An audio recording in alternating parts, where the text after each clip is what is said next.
Hi, yeah, it's Jackie here with the LGFA, and we're looking ahead to three big senior club championship fixtures coming up next weekend in the company of three very special guests. I'll go through them one by one as I look at my screen. Top left-hand corner is Pádraig Corrigan, who's manager of Glencar Manorhamilton. From Leitrim, appearing in their very first Connacht senior club final.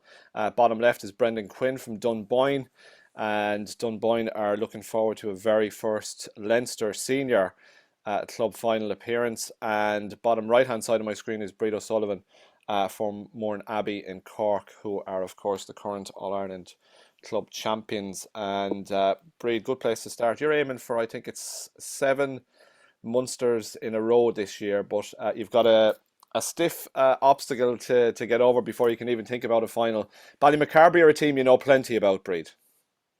Yeah, absolutely. I think we've played them possibly the last 3 years, and every time we played them, it's been an epic battle. One stands out. We played them on a Friday night in WIT maybe 3 years ago, and there was desperate fog, I remember, on the night, but just such a close game.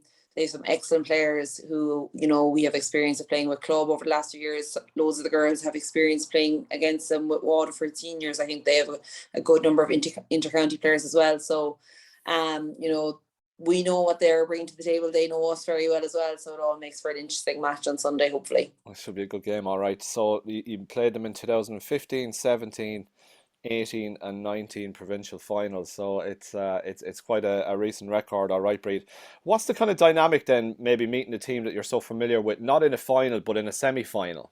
Is there a difference in preparation and mentality when you play a team you're so familiar with in finals at the penultimate stage, so to speak? Yeah, I think this year was just a bit different for us in terms of the Munster Championship in general. There was years there where we would win the county final and we'd be out in the Munster final the week after. And the way things worked out this year, we actually got drawn to play a Munster quarter final 2 weeks ago as well. So that was a different experience for us, and I think that we might have learned from our mistakes in that quarter final against the Banner. We maybe were going in a little bit complacent, and we just didn't know we didn't have any experience of playing in a Munster quarter final. We just had presumed, county final, Munster final. So I think that, it was good to have that opportunity to play the preliminary stages to allow us to prepare. I don't think that we'll prepare for Ballymac any differently than we would, in other years. When you get to this stage of the year, and I think, anyone who is in this stage of the competition will agree, you just have to win every match, and it doesn't matter how you win it, whether you win it by 10 points or 1 point. It's just about getting over the line. So that's all we're going to be concentrating on Sunday. Good stuff. Thanks, very good to see you, and we'll be back to you shortly. Pádraig Corrigan from Glencar Manorhamilton, how are you? Not too bad. When I hear this thing about 7 finals, 7 provincial finals and all this kind of stuff, it's just amazing, what talent is out there. And even I was in Johnstown last week keeping an eye on the Clonberne game, and the Clonberne subs bench all had duvets or blankets, heated blankets on the bench. And I was kind of going, they're used to playing in November and October in the cold. It's only the little things that kind of stuck with me, they were awesome now last Sunday, in fairness to them. But yeah, well, when you see a result like that, Pádraig, I mean, their quality, and Bríd will vouch for it. They are quality team. But you talk about provincial finals, Pádraig. You've had one not too, it's not in the not too distant past either. So you're making the jump from an intermediate Connacht club final to a senior Connacht club final. How big a quantum leap is that for your team, do you think, Pádraig? It's where we want to be. That's where it's all.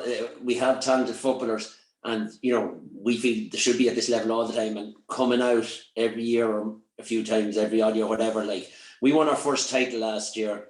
Then we went on, had a good run. We bet Giva in the Connacht intermediate there earlier this year, and then we went back to back in Leitrim. So there's a huge. Last week it was the speed that caught me. Last Sunday was the moving fast. They play football the way you'd love your team to play. Do you know what I mean? And that's what we aspire to do. And we're looking forward to it. Good.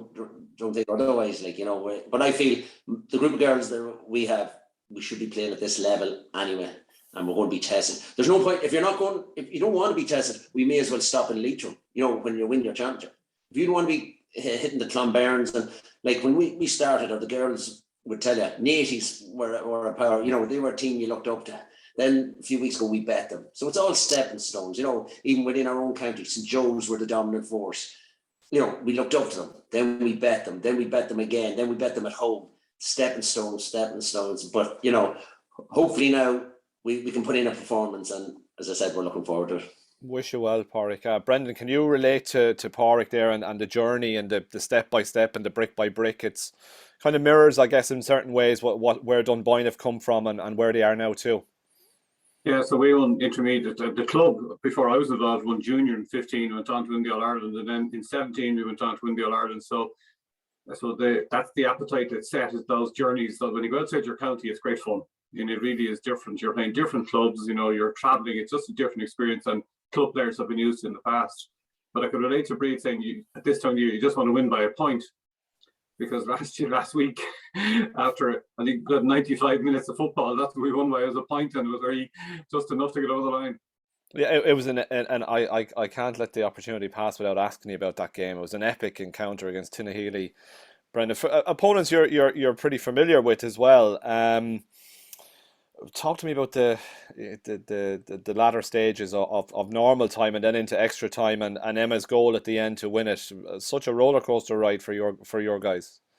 Yeah, we played Tinnahealy in the first round of Leinster 4 years ago, and we actually went to free kicks at the time. That was the first time I'd ever experienced it. It really hadn't been used much before that, I don't think. And then Sunday turned out almost to be the exact same again. You know, I think the 9 minutes of injury time in the normal game, of which we were probably defending inside our 50 for about 6 of them, and thankfully no score. So we were very pleased to get to that stage of it. And then just before half time and extra time, they got a goal. And then literally we got a goal just before the end of extra time. So, you know, I'm not sure if the ball was going in. It took a deflection. I'm sure Emma might say it was going in from her view, but certainly we were happy to see it hit the net. Brendan, how big a factor is you know, Vicky and Emma and what they achieved with the county team this year, and maybe that little bit of momentum when they come back into the club and the standards they set and the standards that they expect from not only themselves but from those around them. How big are those factors in the journey that you've made to a provincial senior club final? Yeah, there's no doubt that they're two fantastic footballers. But Shelley Amelia, Alison O'Sullivan, obviously Sarah was injured this year with the county also. And 2 or 3 players have been there in the past 3 or 4 years as well. So it does give when you get that experience, it really does help. But there's no doubt that any team, when your county footballers come back in, probably takes a week to adjust, but then they do lift the standards of it. And other players rise to that standard. The quality of handling, the quality of movement, everything just improves a bit. Have you seen much of Fox Cab? I have seen Fox Cab on telly, and this year I watched the Dublin County Championship. I've probably seen them over the last number of years, because I think no more than Mourneabbey, I think they're going for their 7th, or they have won the last 7 Leinsters in a row. So they're a phenomenal machine. You know, they've been around for a long time. So their experience is probably, I'm sure if I was going to watch them, they'd be like Pádraig says, they'd have the heated blankets, and their experience is there for a long time. But yeah, no, they're a very strong team. It's they've experience that's really going to stand them at this time of the year, I'm sure. Bríd, what's it like playing back to club at what you would expect to be a normal time of the year to play club, when maybe 12 months ago it was all inter-county football we were talking about? Is it nice to get back to that, you know, we'll call it proper season? Yeah, definitely. You know, I think that's what we're used to at this time of the year. We don't have the heated blankets now. We must get ask you that.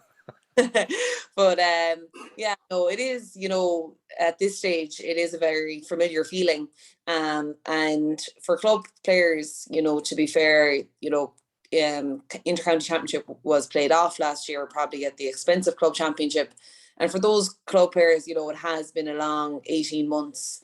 And as you said, you know, your inter-county players come back in then, and there's a change in dynamic, and they're training all summer when inter-county players are gone away for long periods of the summer. So I think that, you know, massive credit is due to club players, and this provincial championship and All-Ireland championship is their just reward for, you know, what's been, you know, a long 18 months now of kind of playing and hoping, and is this going to go ahead, isn't it going to go ahead? So you know, it's just great to still be involved and still be playing football at this time of the year. Absolutely. Bríd, obviously Shane is manager of Mourneabbey, but he's now also the manager of the Cork senior team. So he's a busy man. He's always at something or other. Can you talk to me about the impact that he has as a coach and a manager on a group of players? Because obviously the success that you've achieved in recent times, after so much heartbreak, to go and win that title and to go and win it again, must have been an unbelievable journey. There's probably a book in it somewhere along the way. Yeah, you know, I think that like Shane came involved with us in 2014, and like that was just a massive turning point for us. We won our first county that year, and we haven't looked back since.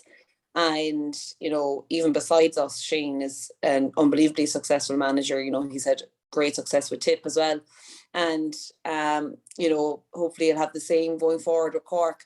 But you know, it's hard to put your finger on what it is with Shane, but I think that he's just 110% committed. You know, I think, you know, he just puts absolutely everything into it. He lives and breathes it, and that really just starts to rub off on the players, and it has done for us for the last 6 or 7 years. So, you know, hopefully he'll have the same impact now with Cork going forward. Bríd, well, how have you found the year and getting back to that, you know, maybe a proper or something approaching normality with a full National League, with Inter-County Championship, and now with a club season, and hopefully from your point of view 2 more hurdles to jump? You must be looking forward to a break as well over the winter, but what has the year 2021 been like for you?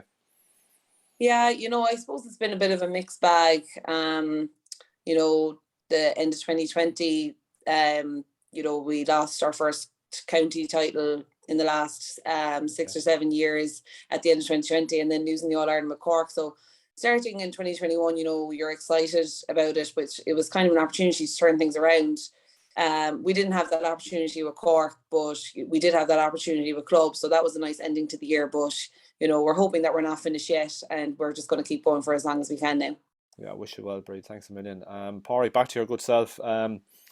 As you say, you've seen Kilkerrin Clonberne and what they can do. So I asked this question of managers and coaches looking ahead to big games. How much are you conscious then of what they can do, but at the same time you're anxious to trust the strengths and undoubted ability that your own players have? Is it a tricky balance to find that you're maybe attempting to nullify their strengths but also playing to your own? Coming out of the game last Sunday, I was going to like, how many could you bring back? How do you stop? You know, like these things are going through your head, and then you think, that's not how we play. We wouldn't know how to do that. You know, yeah, of course we'll have to work hard and we'll have to get back and all that, but it won't be defensive in any way. You know, we've got good attacking team. That's how we've won. That's how we've been successful in the last few years. So we'll try and play that way with a tweak. It could go against us. We don't know, but we'll go. I guarantee you, with the girls I have, they'll keep going for the 60 whatever minutes. Like, you know, as I said, Clonberne are a wee bit further down the road. It was their movement that would really impress you. They keep it wide. You know, they give it to the girl in the best position. Like, these are stuff we're coaching over the years to teams. Do you know what I mean? Ladies, men's, didn't matter, underage, move it quick, person in the best position and keep it wide. And that's what they've done perfectly, and they've done it over and over again. But we won't fear it either. Why? Why? You know, as I said, if you start fearing teams, we'll stay in Leitrim. You know, there's no point. Yeah. So I mean, it's experiences like this that are you talk about. They're a team you aspire to, Pádraig. But I suppose you're never going to get there unless you experience these big days, and these are, as you say, isn't it great to be involved and great looking forward to such a massive occasion as well? It's great, and like, I hope the locals around here and in Leitrim, you know, appreciate what the girls have done. Like, you know, coming out first year in senior championship, you know, to get to a final and all that. It is something. Last 8 teams in the country. You know, when all said and done, that's the level, and it's the level we want to stay at. We're there in merit. We weren't lucky to get here. You know, in coming to our club scene, our county scene, we weren't lucky. You know, we were good. Against natives, we weren't lucky. Do you know what I mean? So we're here on merit. You know, Clonberne will probably ask different questions of us on Sunday, but you know, where these girls belong. And I heard Brendan talking about, you know, Vicky and Emma and all these girls. These are names that we hear about, you know, and there's girls on our team I'd like people to hear more about, like, you know, just start talking about them, and you know, that they are a great bunch of girls, every single one of them, and that they'll not be found wanting, you know, and we'll give it one hell of a go. I've no doubt you will. I've no doubt you will. And Brendan, just from your own point of view, recovery, I'm sure, has been a massive part of this week, and I suppose the challenge for you as a manager is trying to get them recovered and get them back up again. How big a challenge is that, Brendan, when you've come through such an epic game and such a welter of excitement, and you're obviously, they're elated at the final whistle. There's going to be that natural come down maybe for the next couple of days, and trying to build them back up again. Is that a case of the management take control of that, Brendan, or do you have a very player-driven environment, or what's the secret there? It's a bit of both. I suppose this will be our 4th game in 5 weeks. I'm sure it's the same for the guys as well. Like, the games are coming thick and fast. Yeah, so like Tuesday night's training session was very light. Thankfully, the hotel here invited the girls up to the spa facility to use the hydro pools and the steam and sauna afterwards. So it was great for them from a social perspective, but also just to get the bodies recovered as well. But it's a funny week because you're trying to do enough, but not trying to do too much. And it's hard to find that balance. And a lot of the players know themselves, you know, so they'll push themselves a little bit harder if they're feeling fresh. But a lot of the girls are equally saying, well, actually, I've done enough. I don't need to be putting too much strain on myself this week. Now, a lot of them are experienced, and you know, we have a combination of young and old girls. That's young and experienced girls, I should say. But I think it's probably the same with most teams. But some of the girls have been through it before. They played county. Fiona O'Neill has played county over the years, so she knows herself and say, okay, I've done enough this week, or I need a little bit of a break. So, and that's the experience you're depending on from them. Yeah, I guess a lot of what Brendan's talking about there, Bríd, will echo with you. I mean, it's in the legs now. It's just about keeping refreshed and keeping ticking over. What does the rest of your week look like now, Bríd, ahead of a weekend match, when you're trying to balance obviously so many different elements of your life as well, and keeping hydrated and sleeping well and eating well? It's, you know, it's almost a professional life that players are leading these days. Yeah, absolutely. And as you said there, like, you know, the matches are coming thick and fast at the moment. So I think that, you know, recovery is very important. But we trained earlier on the week, and we'll train again tomorrow. And then I suppose it's just a case of passing the weekend until you get to Sunday. And I think that's the tough thing about it as well, is, you know, Sunday games, you find it hard to know what to do with yourself for the weekend, you know, until the match comes around. But it's good to have, you know, the players around you. And I think with club, like, there's a massive sense of kind of community and friendship with it. So, you know, we'll find something to do or hang around together on Saturday, and look forward to the match on Sunday. Yeah, you actually took that next question out of my mouth, Bríd. Like, are you the type that you like to socialise or keep in touch with people, or are you one that would rather withdraw a little bit and just get your own head right? It sounds like you prefer to be around people and maybe just a little bit of distraction, a bit of fun, just to take your mind maybe off the game the next day. Yeah, I think in the days leading up to it, you know, you can drive yourself crazy, constantly thinking about it. And, you know, when you're in work and different things, and people know the match is on, it can get a lot. So I think it's good to hang around with people who are experiencing the same emotions as you know, experiencing the nerves and the, you know, when will this week be over kind of thing. But then I think it is, I do like, you know, the morning of the match, having that time to yourself, you know, getting yourself right, and, you know, just having you think about, you know, what are we doing here? What do we need to do? And, you know, getting yourself ready. Good stuff, Bríd. And Pádraig, from yourself, from a management point of view, what do the next few days look like? Everything is normally pretty well mapped out at this stage, I'm sure. Yeah, the work was done earlier in the season. Do you know what I mean? We're just ticking over, making sure, especially when the pitches are a wee bit heavier in the last few weeks. The last thing you want is maybe a pull or something just to train it. So, you know, we trained last night. We'll train light session on Saturday morning, and we'll name the team at a team meeting after that, and then the venues changed to Swinford, our game. Don't know, for some strange reason, and we just found that out a half an hour ago. Right. Yes, some girls will be nervous. We don't call them nerves. It's excitement. It's the exact same things. It's the sweaty palms, can't sleep, maybe not eating. That's excitement. That's not nerves. Well, we call it excitement. No nerves. Okay. No point in having them. What's the point? You know what I mean? They don't achieve anything. So we'll enjoy it. Good. And Brendan, from your own point of view, just for, there's a real sense from the crowd that was at your game last weekend, and the social media activity, and Sean Boylan and his influence around the locality as well, that your journey has captured the imagination of the local public and people further afield. And the village are fantastic in supporting the club, and particularly the girls with the success they've really got behind them. But I think also they were probably jumping on the coattails of Meath's success in September. That from a Meath perspective, that became a Meath football rather than Meath ladies football success. So people have a lot of interest in it at the moment and really getting behind us. So it's great. No, we'd hope to have a good crowd there on Sunday again. And it makes a great atmosphere when you get a crowd, especially the ground is very tight in Tinnahealy. The crowd are literally on the pitch in Tinnahealy, so it does make for a bit of an atmosphere, all right. Yeah, good. I wish you well. I wish you three so well over the weekend, folks. You're very good to take the call today. My special guest, Pádraig Corrigan from Glencar Manorhamilton, up against Kilkerrin Clonberne in the Connacht final on Sunday. Dunboyne's Brendan Quinn as they prepare to face Foxrock Cabinteely in the Leinster final. Bríd O'Sullivan and Mourneabbey take on Ballymacarbry in the Munster semi-final, and Aherlow await the winners in the provincial decider. Folks, all the very best for the weekend. Thanks for coming on today. Guys. Bye.